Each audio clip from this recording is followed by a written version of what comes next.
lain ada yang melarikan diri ke Australia. Nah, ini yang kemudian membentuk komunitas Indonesia di Australia. Nggak tahu kemudian di Australia mereka ngapain. Yang jelas sebagian kemudian menikah sama perempuan Australia, perempuan kulit putih. Yang lain kita nggak tahu, itu perlu penelitian tersendiri. Nah, ketika orang-orang Indonesia ini mau kembali ke Indonesia mendapat jaminan dari pemerintah Australia, ada informasi bahwa kapal-kapal yang akan mengangkut mereka ini juga akan mengangkut tentara Belanda sekaligus senjata. Nah, ini untuk apa kalau bukan untuk istilahnya membatalkan proklamasi kemerdekaan? Nah, dari sini kemudian orang-orang Indonesia tadi kita lihat dalam film berkoordinasi dengan Serikat Buruh Australia, The Waterfront Union, Serikat Buruh Pelabuhan Australia. Lalu ngecek tiap-tiap kapal yang akan berangkat ke Indonesia, dicek. Belanda mengklaim mereka membawa bantuan kemanusiaan, tapi ternyata setelah dicek isinya mesiu, senjata, macam-macam. Nah, ini kemudian muncul seruan mogok. Ya, terjadi pemogokan.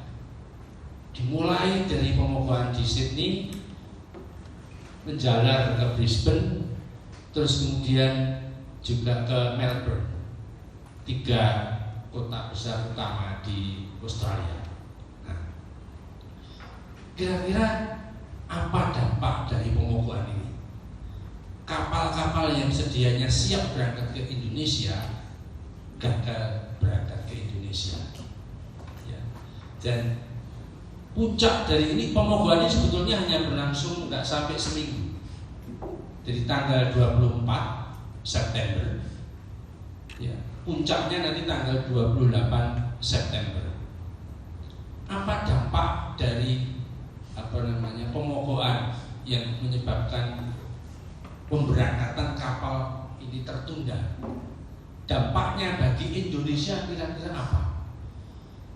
Nah, kita tahu bahwa sehabis proklamasi 17 Agustus 45, bentuk pemerintahan, bentuk kelengkapan kelembagaan sebagai sebuah negara itu pun jauh dari lengkap, ya.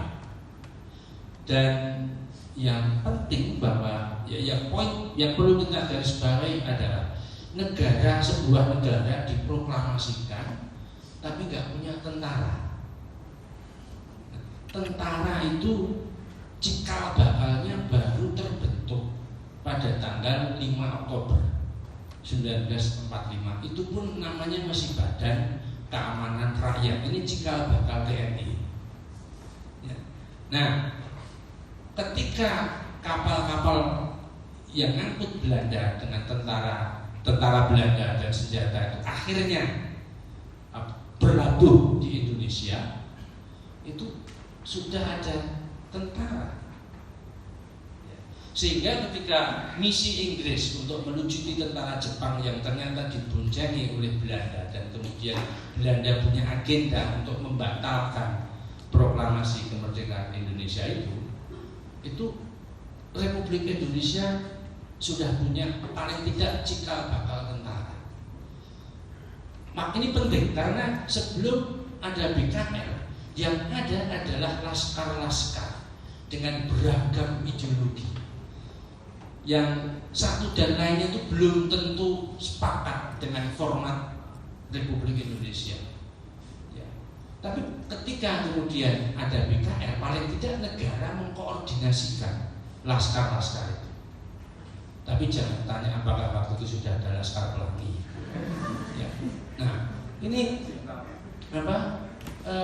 sehingga walaupun kemudian dari segi persenjataan dan sebagainya itu kalah gitu ya. Ini ketika kemudian pecah perang Ambarawa, pecah perang Surabaya dan sebagainya itu Republik Indonesia sudah punya tentara. Nah, ini implikasi dari peristiwa tadi terhadap Republik Indonesia, Jabang Bayi Republik Indonesia. Ya. Nah ini mestinya tentara itu berterima kasih dengan peristiwa pemogokan itu. Mestinya setiap kali peringatan Hari TNI 5 Oktober, mestinya pemogokan itu disebut-sebut. Karena coba kalau tidak ada pemogokan, kapal-kapal itu sudah tiba di sini sebelum Republik Indonesia punya tentara. Siapa yang mengkoordinir laskar-laskar? Apakah bisa semua? Kan belum tentu. Ya. Gimana sebuah negara punya pemerintahan tapi nggak punya aparatus represif yang namanya tentara? Bisa Anda bayangkan ya. Jadi ini paling tidak dari sudut ini mestinya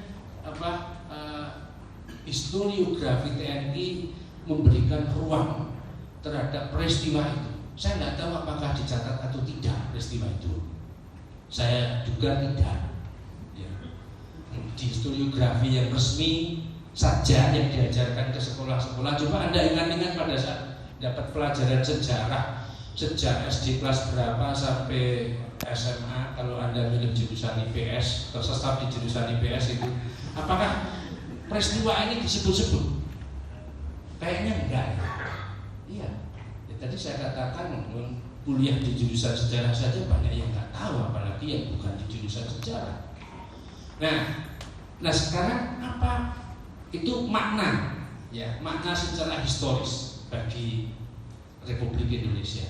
Nah sekarang dalam konteks sekarang tafsir, konstruksi makna atas peristiwa itu, hal yang bisa kita lihat dari peristiwa yang disajikan dalam film dokumenter tadi itu ya. Pertama, aktor utama dalam peristiwa itu siapa? Buruh. Ya, dan dalam analisis kelas, buruh punya konotasi tertentu. Nah ini sudah ada kecurigaan. Mungkin karena aktornya adalah buruh, jadi buruh Soekarno Putro. Nah itu mungkin nggak mendapat tempat dalam historiografi yang elitis priayi gitu ya. Yang kedua, kalau tadi kita lihat bahwa inisiatif dari orang Indonesia, koordinasi dengan Serikat Buruh Australia, notabene orang kulit putih, seruan kepada buruh berbagai kebangsaan. Tadi kita lihat buruh India.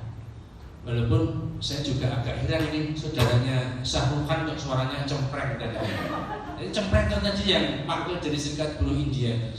Kemudian buruh dari Tiongkok inisiatif mengumpulkan duit 1.100 pound sterling.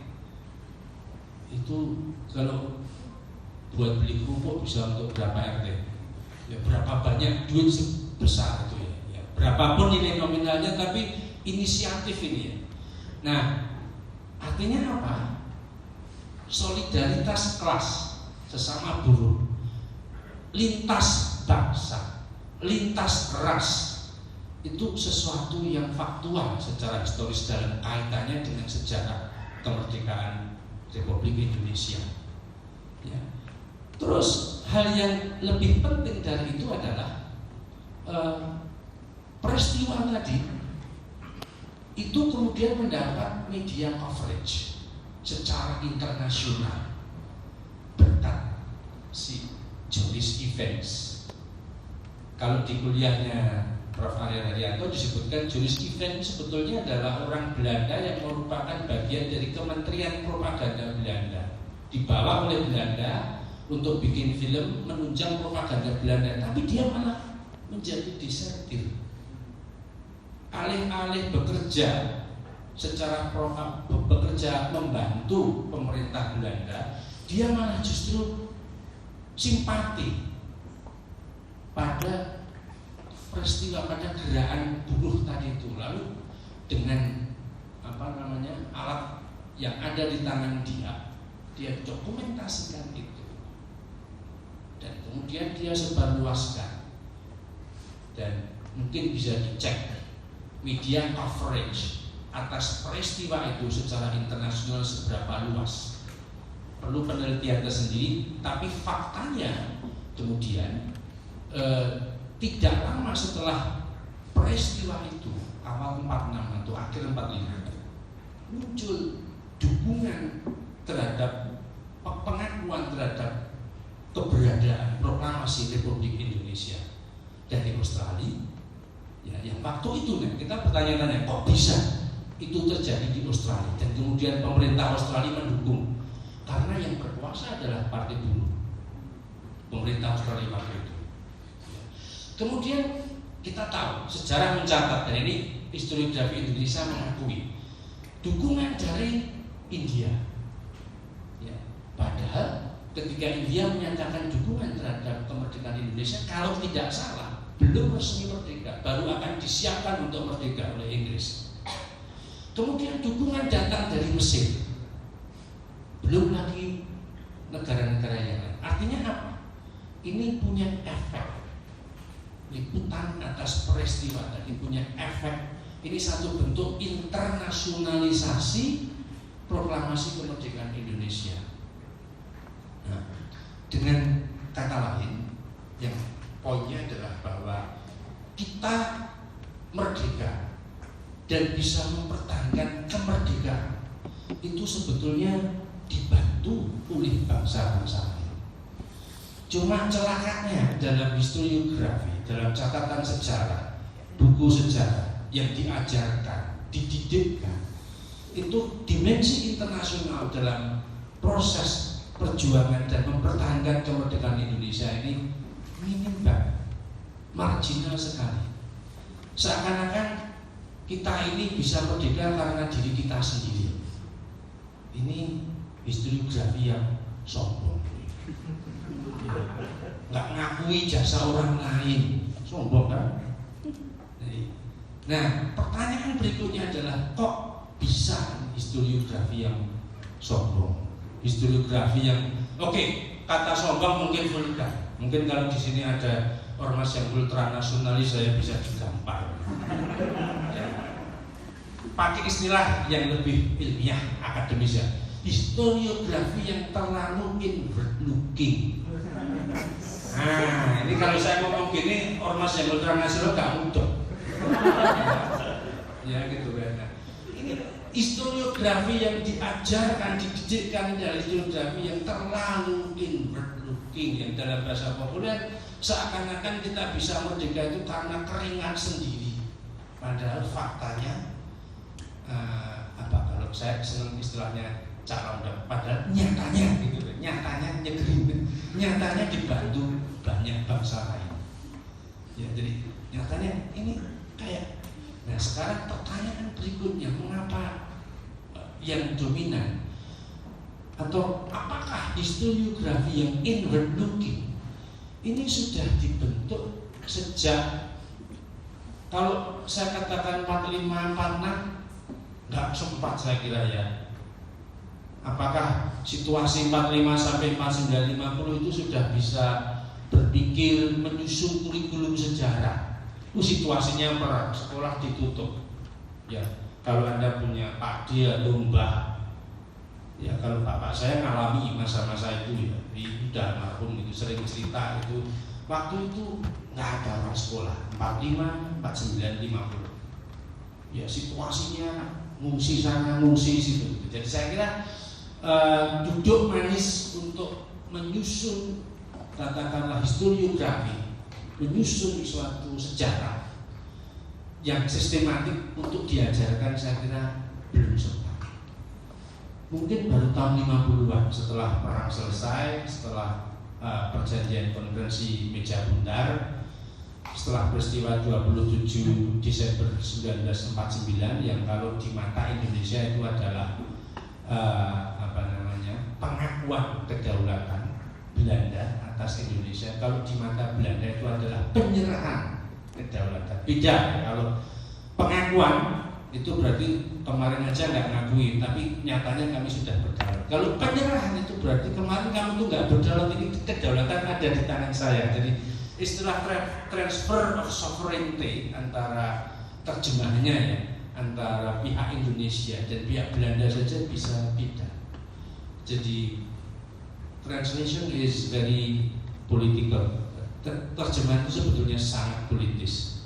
Ya kalau Anda tanya ke guru bahasa ya nanti jawabannya dicarikan kamus. Padahal ini kontekstual. Oke, jadi saya juga tahun 50-an ini mungkin perlu penelitian sejarah tersendiri dan saya yakin pasti sudah ada studi tentang bagaimana sejarah disusun dan diajarkan pada tahun 50-an. Sependek ya, yang saya tahu tahun 50-an ini sejarah Indonesia itu justru disusun oleh para Jewish. Ya, Jewish itu ahli hukum, bukan zamannya juri gitu kan. Jadi para ahli hukum seperti Muhammad Yamin, Supomo gitu. Bagaimana dengan sejarawan? Kayaknya tahun 50-an awal belum ada sejarawan. Ya, belum ada generasi sejarah pertama itu siapa mas itu siapa yang Husin Jayadiningrat atau siapa? Husin Jayadiningrat ya. Saya nggak tahu itu apa kiprahnya gitu kan. Jadi terus historiografi yang disusun oleh para Jewish ini lebih banyak dilandasi oleh semangat nasionalisme yang menggebu-gebu, oleh semangat untuk membuktikan bahwa Indonesia itu sudah ada sejak ribuan tahun yang lalu. Sampai kemudian dengan metode otak-atik Gatot, Muhammad Yamin menerbitkan buku berjudul 6.000 tahun Merah Putih. Ya, dasarnya apa? Dasar dalam tanda kutip. Ya, 6.000 tahun itu kira-kira zaman perunggu atau apa? Itu berbagai masyarakat di Nusantara ini sudah mengenal pembuatan gula kelapa. Kelapanya berwarna putih, ketika jadi gula berwarna merah. Nah, merah putih menjadi ikon. Gitu. Terus kemudian Muhammad Yamin menemukan kreweng-kreweng di Trombulan. Ya, terus kemudian katanya itu dia menemukan satu cemilan tembikar atau apa, pokoknya artefak yang ada umbul-umbul kira-kira. Ini dalam tafsir Muhammad Yamin merah putih juga. Terus kemudian sosok pahlawan yang dia munculkan adalah Gajah Mada yang secara visual mirip dengan sosok Muhammad Yamin sendiri. Tembem gitu ya. Jadi ya kemudian nama universitas kita ini sebetulnya wajahnya maaf ya tembem gitu kan. Sosok berwajah tembem saja kok bangga gitu. Ini rada rasis saya. Rasis dalam penampilan fisik. Oke. Nah, maksud saya begini, bahwa obsesi mencari yang namanya nativeness, jangan-jangan inilah benih-benih satu bentuk historiografi yang istilahnya nativistik. Tapi ini enggak khas Indonesia, karena saya mau promosi buku saya yang tipis yang saya tunjukkan itu ya.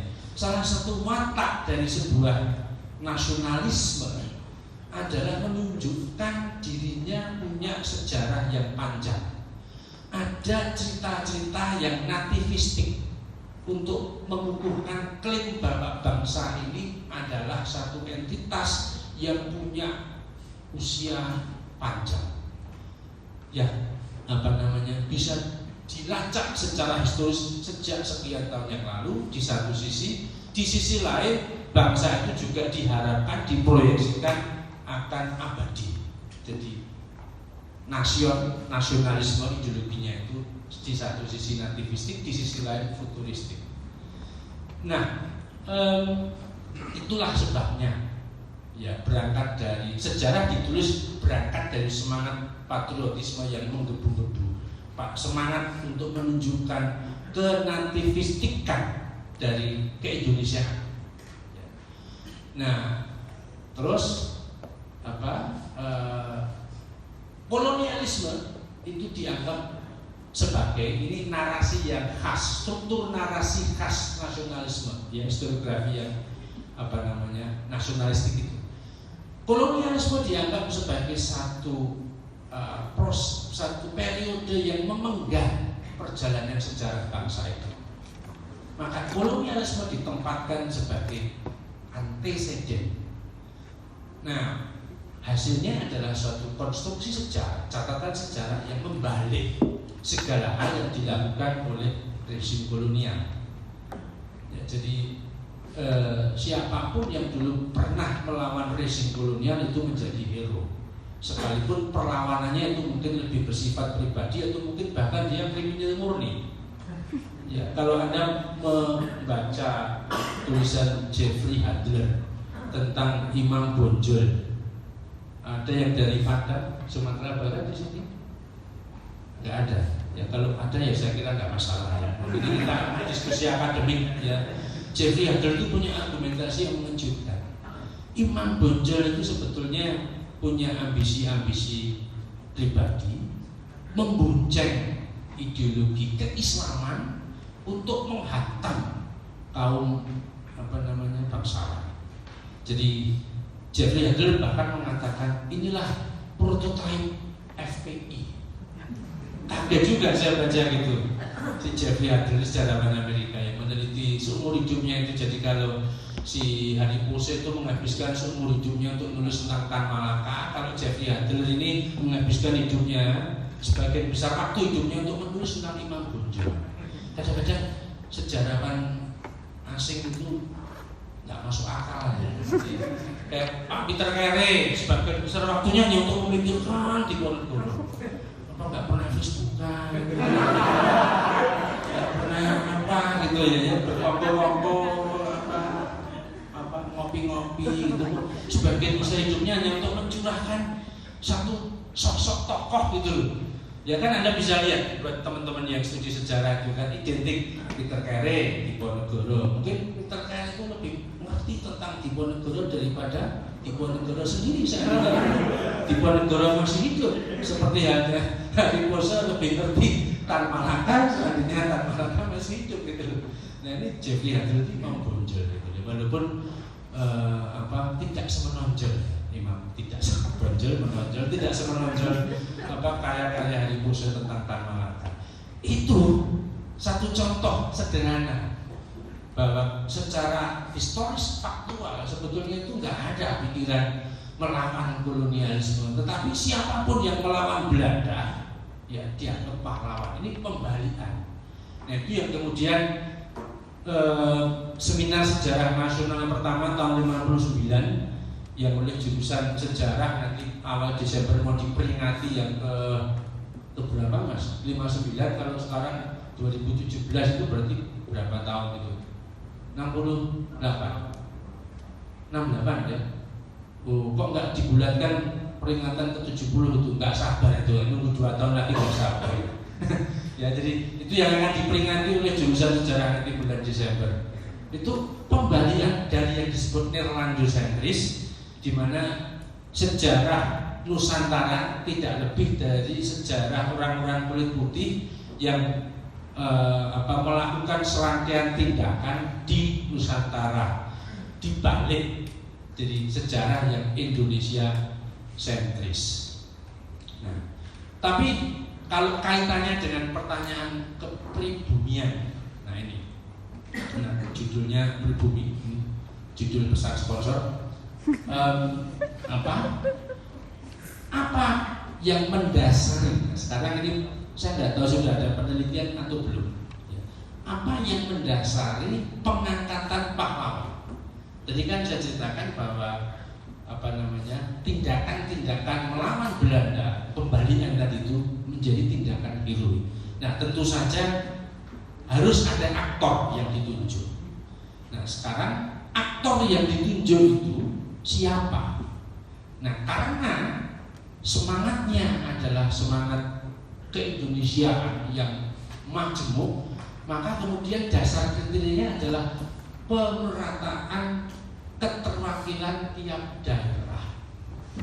Maka jangan heran kalau kemudian yang diangkat sebagai pahlawan sejak seminar sejarah nasional tahun 2009 itu mewakili tiap-tiap daerah. Saya nggak tahu dulu mekanismenya seperti apa. Mungkin para kepala daerah atau mungkin dinas sejarah atau dinas kebudayaan tiap-tiap daerah dikumpulkan di Jakarta, dikumpulkan oleh Presiden Soekarno, terus kamu usul siapa tokoh daerah, mulai dari Aceh sampai Maluku, ya Papua belum, tahun 59-60 belum. Ya mulailah kemudian kita mengenal nama dari Cut Nyak sampai Patimura. Ya. Nah, asas keterwakilan daerah dengan asumsi tiap-tiap daerah ini sekaligus mewakili etnis. Ya. Dan memang kurang lebih seperti itu toh. Di Aceh etnis Aceh, Sumatera Barat etnis Minang, kira-kira begitu. Ini jauh sebelum ada program transmigrasi, sebelum ada merantau sana merantau sini gitu ya. Nah, jadi ya kemudian nanti ketika Soekarno dengan proyek Nasakomnya ada kriteria tambahan selain keterwakilan daerah yang notabene sekaligus etnis, itu juga aliran ideologi. Maka diperiksa lagi. Ini yang jadikan sosok pahlawan yang mewakili nasionalis sudah ada, sudah banyak agama, sudah banyak yang komunis Nah dicari-cari lagi belum. Nah kemudian muncullah keputusan Presiden Soekarno mengangkat 2 wakil dari golongan komunis sebagai pahlawan. Anda yang tahu siapa? Tan Malaka dan Alimin. Nah, Tan Malaka dan Alimin. Cuma kemudian nanti ketika Soekarno jatuh digantikan oleh Soeharto, dan Anda mungkin tahu proses penggantiannya kayak apa. Ya, tahun yang lalu sudah kita diskusikan di forum ini berkali-kali.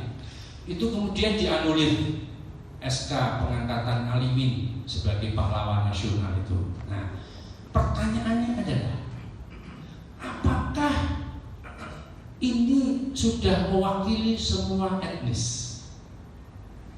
Karena ada satu kelompok etnis yang tidak bisa diidentifikasi secara teritori, karena dia ada di hampir setiap teritori, yaitu etnis Tionghoa. Saya bolak-balik cari literatur. Ya, kita tahu bahwa dalam baik BPUPKI maupun PPKI, Badan Penyelidik Usaha Persiapan Kemerdekaan Republik Indonesia, Kemerdekaan Indonesia maupun Panitia Persiapan Kemerdekaan Indonesia itu ada nama-nama Tionghoa. Tetapi ada nggak orang Tionghoa diangkat, diberi SK sebagai pahlawan, terus kemudian dicatat dalam sejarah resmi? Di zaman Soekarno nggak ada, apalagi di zaman Soeharto. Orang Tionghoa yang pertama kali secara resmi diangkat, dikasih SK, dibikinkan SK sebagai pahlawan nasional itu baru siapa? John Lee. John Lee ini adalah seorang tentara angkatan laut yang semula dia menjadi bagian dari angkatan laut Belanda lalu membelot ke Republik Indonesia dan punya peran penting dalam penyelundupan senjata gelap dari Singapura ke Indonesia untuk menopang laskar-laskar ini. Ya, jadi dia jualan candu ke pasar gelap di Singapura, hasil penjualan candu untuk beli senjata. Senjata ini yang kemudian nanti dipasokkan ke Badan Keamanan Rakyat, kemudian menjadi Tentara Keamanan Rakyat. Ya selain senjata rampasan dari Jepang. Makanya kalau Anda tahu sejarah tentara Indonesia zaman perang baik agresi Belanda 1 maupun agresi Belanda 2 itu senjatanya macam-macam, karena yang ada hasil rampasan dari Jepang, rampasan dari Belanda, dan selundupan dari Singapura, dari pasar gelap Singapura. Jadi kalau Anda nonton film-film yang menggambarkan perlawanan laskar-laskar Indonesia 45-49, senjatanya kok sama, itu ahistoris. Karena ibaratnya itu dapat senjata dari mana nggak penting, pokoknya bisa untuk mempertahankan kemerdekaan Republik Indonesia. Jadi adanya laras panjang dan laras panjang, ada yang beruntung dapat stand gun, adanya bambu dilancipin ke bambu runcing, macam-macam gitu kan. Nah ini John Lee, saya lupa nama Indonesianya siapa ya, pakai Dharma itu kalau nggak salah. Nah ini tuh baru kemarin di zaman Presiden kalau nggak salah SBY, itu tahun 2009 diangkat oleh pemerintah secara resmi sebagai pahlawan. Orang Tionghoa pertama yang secara resmi diakui sebagai pahlawan. Artinya begini, bahwa ini merupakan konsekuensi logis dari yang dulu pernah diinstruksikan oleh Presiden B.J. Habibie, yaitu penghapusan istilah free non free. Ya, ini punya makna penting, penegasan bahwa Republik Indonesia itu disumbang, diperjuangkan, ya, oleh berbagai kelompok etnis. Dan kalau mau kita perluas, dibantu oleh bangsa-bangsa lain. Nah, kalau kemudian sekarang kita masih tetap terus inward looking, ini berarti nggak ada kemajuan dalam historiografi. Dan dalam kekhawatiran kami gitu, kalau sejarah yang inward looking ini terus menerus yang diajarkan, ini baiknya kalau ada teman-teman dari FKIP sejarah atau entah siapa gitu ya, punya akses untuk meninjau kembali kurikulum pendidikan sejarah. Ya, paling tidak kalau ada di antara Anda yang gemar bikin film, mungkin bisa membuat film yang istilahnya itu punya wawasan sejarah yang tidak terlalu inward looking dan itu, yang kosmopolitan, multi etnis, kosmopolitan. Dan kalau mau jujur juga, ya, juga lintas ideologi, ya karena PKI yang kemudian diberi stigma negatif, yang sampai sekarang secara resmi stigmanya belum dicabut, sehingga setiap saat bisa dieksploitasi untuk tujuan-tujuan politis tertentu, yang entah laku atau tidak, yang penting dia lebih aman daripada mengeksploitasi isu lain gitu ya. Ini secara historis juga punya sumbangan, ya. Dan juga aspek gerakan-gerakan yang di Australia tadi itu Serikat Buruh, ini bagian dari Partai Komunis Australia, ya, yang menjadi aktor sentral dalam pemogokan buruh itu. Nah, saya tidak bermaksud untuk membangkitkan PKI ya kalau bangkit betul ya nggak tahu gitu loh. Tapi ini catatan sejarah kalau kita istilahnya mau membuka dan jujur terhadap peristiwa sejarah masa lalu, bahwa Indonesia disumbang oleh berbagai kelompok ideologi, berbagai kelompok etnis, dan bahkan dibantu oleh bangsa-bangsa lain, sehingga implikasi etnisnya apa? Jangan sekali-sekali ngeklaim yang paling berjasa, bahkan ngeklaim satu-satunya yang berjasa dalam kemerdekaan Indonesia. Ini kalau ada orang yang mengatakan ngeklaim paling berjasa, apalagi ngeklaim satu-satunya yang berjasa, nah ini bahaya. Karena ini sejarah kemudian nanti menjadi alat untuk mengoperasikan kekuasaan fasisnya kalau seperti itu. Nah, jadi sebetulnya itu saja sih wawasan yang perlu kita perluas untuk melihat sejarah secara tidak terlalu inward looking kalau kembali ke bahasa populer secara historiografi yang tidak terlalu sombong tadi itu. Kira-kira itu saja, saya nggak tahu apakah ini bisa memantik diskusi atau tidak, atau mungkin tidak perlu ada diskusi. Baik, terima kasih Pak Budi pada